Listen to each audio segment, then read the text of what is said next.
Saudara yang terkasih, seringkali manusia meragukan keberadaan Tuhan dan kebenaran firman-Nya. Kita berpikir bahwa Alkitab hanyalah tulisan manusia biasa, tetapi Allah yang hidup, berkuasa, menyingkapkan dirinya kepada siapa saja yang sungguh mencarinya. Firman Tuhan berkata, mintalah, maka akan diberikan kepadamu. Carilah, maka kamu akan mendapat. Ketuklah, maka pintu akan dibukakan bagimu. Tertulis di Matius 7 ayat 7. Inilah kesaksian nyata tentang bagaimana Tuhan menjawab doa seorang yang rindu mengetahui kebenaran dan menunjukkan bahwa Alkitab bukan sekedar buku manusia, melainkan firman Allah yang hidup. Penciptaan dan keraguan. Saya membuka Alkitab dan berkata, Tuhan, jika Engkau memang ada dan Alkitab ini benar-benar firman-Mu, bukan tulisan manusia biasa, tunjukkanlah tandamu kepadaku. Seperti Gideon dalam Alkitab yang meminta tanda kepada Allah untuk meneguhkan imannya, atau Hakim-Hakim 6 ayat 36 sampai 40. Saya juga memohon bukti nyata dan Tuhan tidak tinggal diam. Tanda dari surga. Dalam mimpi saya melihat matahari bersinar terang dan ada salib di tengahnya. Simbol ini mengingatkan akan Kristus yang disalibkan, terang dunia yang mengalahkan kegelapan. Akulah terang dunia. Barang siapa mengikuti aku, ia tidak akan berjalan dalam kegelapan, melainkan ia akan mempunyai terang hidup. Tertulis di Yohanes 8 ayat 12.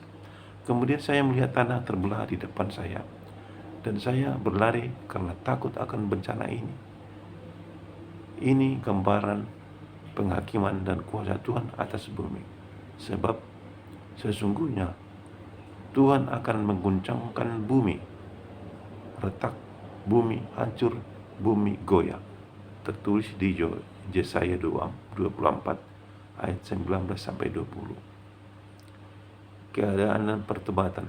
Setelah itu saya melihat langit seperti runtuh.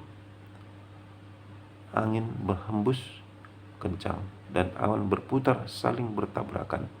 Dalam hati saya sadar, ini bukan sekedar mimpi biasa, ini peringatan. Saya teringat akan firman tentang akhir zaman dan kedatangan Kristus. Segera sesudah siksaan pada masa itu, matahari akan menjadi gelap dan bulan tidak bercahaya. Bintang-bintang akan berjatuhan dan langit dan kuasa-kuasa langit akan goncang. Tertulis dari Matius 24 ayat 29. Saya pun menangis dan berkata, Alkitab ternyata benar.